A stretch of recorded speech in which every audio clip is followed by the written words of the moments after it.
So my next upload today on the 30th of November is for the interest of women's rights and for the interest of women's aid and for the interest of the UN Women and for the interest of um, all uh, women really, all professional women, all creative women, all intelligent women. Um, basically, I've been making my case very clear. In my previous upload, I've just established that my legal rights in Ireland, Tralee, County Kerry, have been withheld from me. I'm entitled to legal aid. Legal aid has been withheld from me. Um, and due to financial abuse and financial exploitation and desertion and whatnot, and defamation and unemployment, that isn't by choice.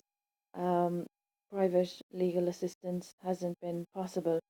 And when I have sought private legal assistance and guidance and advice, the legal uh, lawyers, representatives have not bothered to even acknowledge the seriousness of my situation and have not helped to defend an innocent woman's case. So, um, this issue of uploading my experiences as a victim of crime and defamation and human rights violations is basically my documentary of experience that has occurred in a society that has told and portrayed the most false representation of the real occurrences that have happened. The lies that have been said are just nonsensical, um, ridiculous, and just you wouldn't think that there'd be adults actually entertaining this kind of a situation, but this is what is happening. So anyway, for the issue of women's rights and human rights, I'm going to just discuss a little bit about the institution of marriage. It's not always an issue or a venture always or ever ventured into lightly. Um, it has a lot of duties and obligations and responsibilities. Um, but at some stage, all if not some, reach a point in a marriage or a relationship when both are done.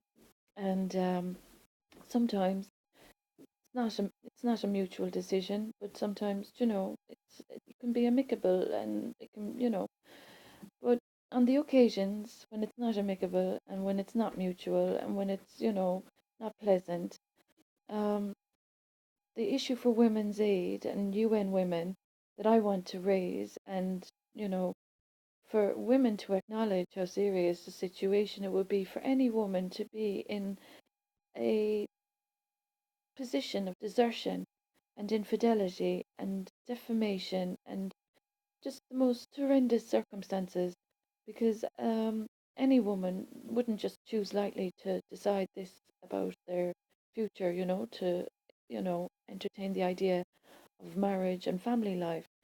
But when it so happens that it does happen for women that they choose to, you know, join in holy matrimony, and set out about having a family, I'm just raising the issue for women that have been deserted in their marriages, or that have been disappointed in their marriages, or that have been unhappy or unfulfilled.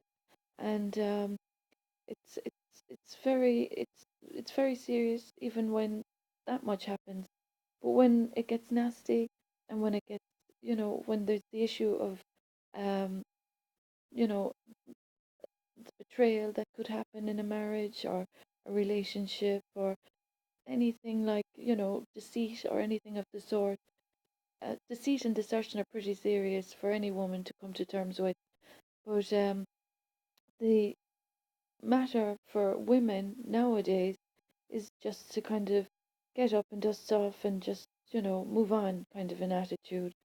But we all have our obligations and we all have our duties and we all have our responsibilities.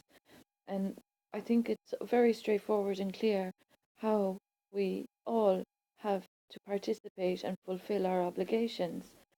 But for women, modern women, I'm wondering about the perspective of the situations where there isn't that kind of a respect for the individual or spouse, deserted spouse or betrayed spouse, or you know, incapacitated spouse. Some some partners in a relationship are disabled, say for instance, or incapable of looking after themselves, or being mobile, or require assistance or whatever.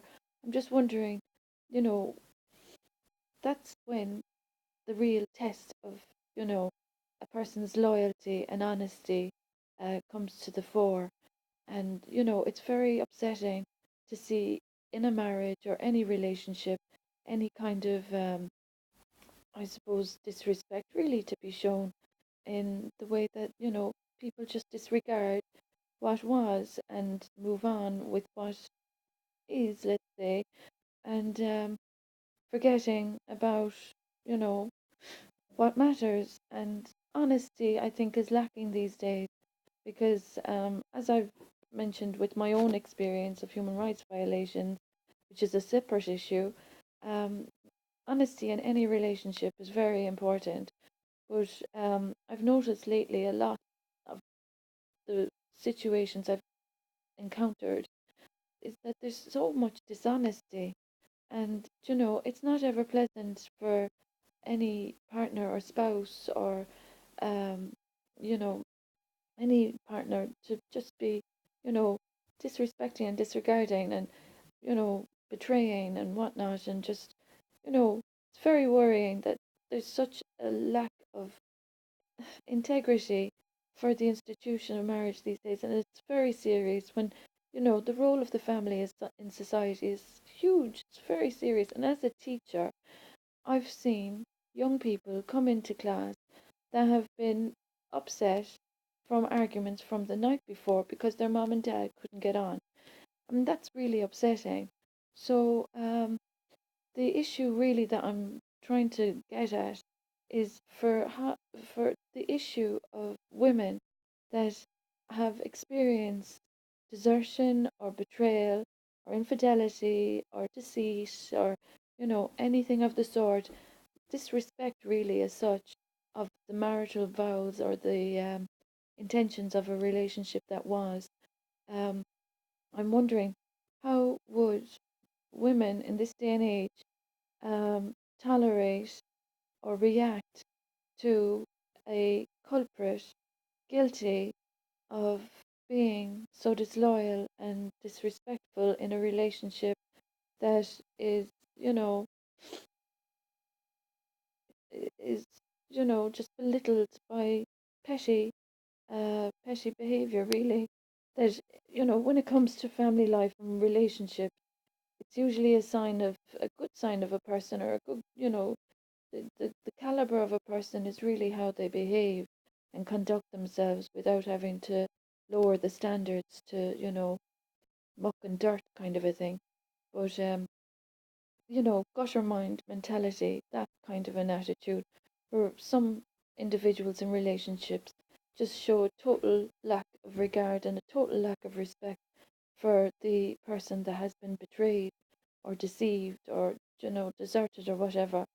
Um, and I'm just wondering as well, what would be the perspective of women, UN women, European women, modern women, intelligent women, all women, what would the perspective be of the possibility or the, um, just the possibility of an imposter in a relationship or a marriage, a family, that is culpable for the most awful disruption, disgrace, and deceit, without any conscience or moral code for what they're actually, you know,